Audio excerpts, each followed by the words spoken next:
Friends எல்லோருக்கும் வணக்கம். நான் எந்த ஊரில் இருக்குன்னு கண்டுபிடிங்க. ஊர் பார்த்தீங்கன்னா இதாக இருக்குது. பாருங்க கறி எப்படி வெட்டுறாங்க உயரமா ஃபுல்லாக பாருங்க. இந்த ஏரியா எந்த ஏரியான்னு பாருங்க.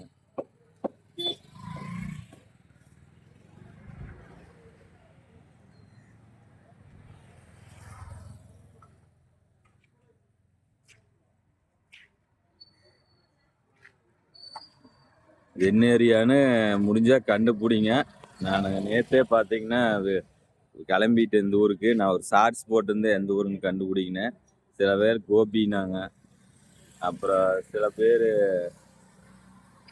என்ன திருப்பூர்னாங்க. நீங்கள் எந்த ஊருன்னு இது கண்டுபிடிங்க. இந்த லொக்கேஷன் பாருங்க எப்படின்னு ஜூம் பண்ணுறேன். கறி எப்படி வெட்டுறாங்க பாருங்க உயரமா. பேக்கரி பாருங்க.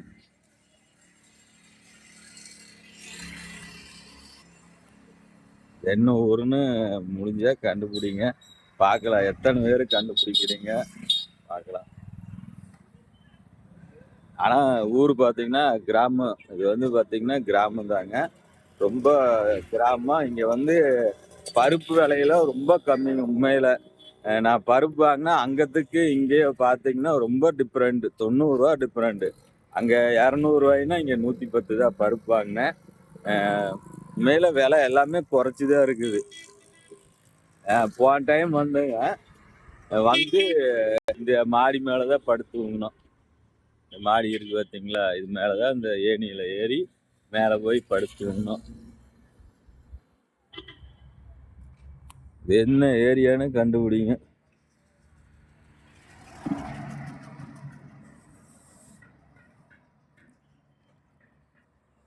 இப்போ பார்த்தீங்கன்னா காலையில் 7 மணி ஆகிப்போச்சு. சரி வாக்கிங் போகலாம் அப்படின்ட்டு வாக்கிங் கிளம்பிட்டு இருக்கிறேன். அப்புறம் பார்த்தீங்கன்னா நம்ம எந்திரிச்சு காலையில் எந்திரிச்சோன்னா பார்த்தீங்கன்னா தண்ணி குடிங்க. ஒரு சொம்பாவது கண்டிப்பாக குடிங்க. தண்ணி பார்த்தீங்கன்னா நம்ம எல்லாத்துக்கும் மூல காரணம் அதுதான். எல்லா நோயும் குணமாகிறதே நம்ம குடிக்கிற தண்ணினால தான். நம்ம தண்ணி குடித்தா சுறுசுறுப்பாக இருப்போம், மன அழுத்தம் வராது. ஏன்னா நம்ம வந்து தண்ணி குடிக்காதனால டென்ஷனாக கோவப்படுவோம். அதனால தான் நிறையா பிரச்சனை வரும். உடம்பு ப்ரெஷரு, பிபி எல்லாமே ஏறு, சுகர் வரும்.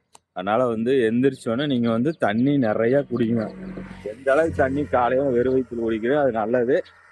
நம்ம வந்து எப்பவுமே அந்த காலத்துலேருந்து நம்ம வந்து இந்த புளிதண்ணின்னு சொல்லுவாங்க. நைட்டு சாப்பாடு ஆக்கணும் தண்ணி ஊற்றி வச்சு நம்ம வந்து அதைத்தான் நம்ம காலையில் குடிச்சிட்டு இருந்தோம். வெள்ளைக்காரன் வந்து நம்ம நாட்டை ஆன போது டீயை வந்து நம்ம நாட்டில் வந்து இது பண்ணணும், வியாபாரம் பண்ணணும் நோக்கத்தில் டீயை ஃப்ரீயாக கொடுத்து கடைசியில் காலப்போக்கில் வந்து டீக்கு 4 அணா இப்படிங்கிறத வச்சு நம்மளை டீக்கு அடிமையாக்கி விட்டுட்டாங்க. நம்ம அந்த காலத்தில் வந்து நம்ம இதுதான் குடிச்சுங்க. இந்த பழைய தண்ணி, ஈச்சு தண்ணிம்பாங்க, புழு தண்ணிம்பாங்க. அதைத்தான் நம்ம குடிச்சிட்டு நல்லா இருந்தோம். கடைசியில் வெள்ளைக்காரன் நம்ம நாட்டை ஆண்டு இந்த டீக்கு அடிமையாகி இப்போ பார்த்தீங்கன்னா சாராயம் குடிக்கிறதோட குவாட்டர் குடிக்கிறதோட இந்த டீக்கு நிறையா பேர் அடிமையாகிட்டாங்க. அதுதான் உண்மை. டீயும் ஒரு போதைப்பொருள் தாங்க. டீ அந்த அளவுக்கு குடிக்கிறோமோ அந்த அளவுக்கு கெடுதல். டீ நல்லதுன்னு சொன்னோம்னா நம்ம ஃபர்ஸ்ட் குவாலிட்டி டீ தலை வந்தால் தான் நம்ம நல்லதுன்னு சொல்லுவோம். நம்ம ஃபர்ஸ்ட் குவாலிட்டியில் பார்த்தீங்கன்னா வெளிநாடு போயிருக்கு. வெளிநாடு வந்து ஏற்றுமதி எல்லாமே ஊட்டியில் விளைவிக்கிற கேரட்டு, பீட்ரூட்டு எல்லாமே வந்து வெளிநாடு தான் ஏற்றுமதி ஆகுது. ஆனால் நாம் சாப்பிட்றது பூரா இந்த கழிவாடு இந்த மாதிரி இதைத்தான் நம்ம சாப்பிட்றோம். ஏன்னா அவங்க அந்த அளவுக்கு ரேட்டு கொடுப்பாங்க, நம்ம வந்து அந்த அளவுக்கு ரேட்டு கொடுக்க மாட்டாங்க. நம்ம இன்னும் சீப் அண்ட் பெஸ்ட்டாக தான் கேட்போம். அதனால தான் நம்மளுக்கு வந்து இந்த கடைசி குவாலிட்டி தேர்டு குவாலிட்டி தான் வருங்க. ஃபர்ஸ்ட் குவாலிட்டியில் வெளிநாடு போகுங்க. ஏரியாவே பார்த்தீங்கன்னா சூப்பராக இருக்குது. இது வந்து பார்த்தீங்கன்னா எங்கள் பெரியம்மா ஊருங்க. எங்கள் அம்மாவோட அக்கா ஊர் தாங்க இந்த ஊர். முடிஞ்ச எந்த ஊர்னு கண்டுபிடிங்க. கோயில் இருக்கு பாருங்க, பெரிய கோயில்லாம் இருக்குங்க இந்த இடம்.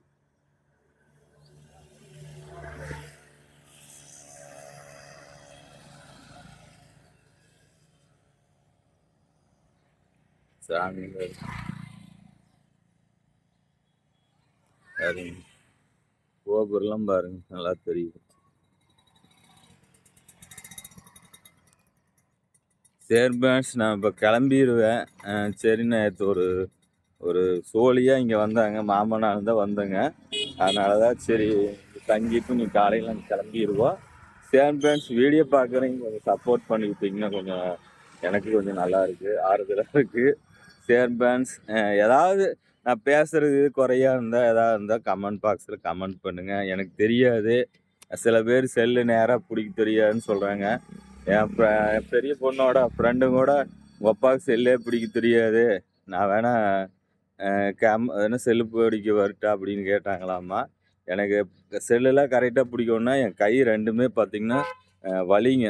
இந்த தனி கேன்லாம் எடுத்து எடுத்து இந்த 2 ஷோல்டருமே எனக்கு ரொம்ப வலிங்க. அதனால் செல்லை வந்து 1 நிமிஷத்துக்கு மேலே பிடிச்சாவே எனக்கு வந்து வலி அப்படியே ரொம்ப வலிக்குங்க.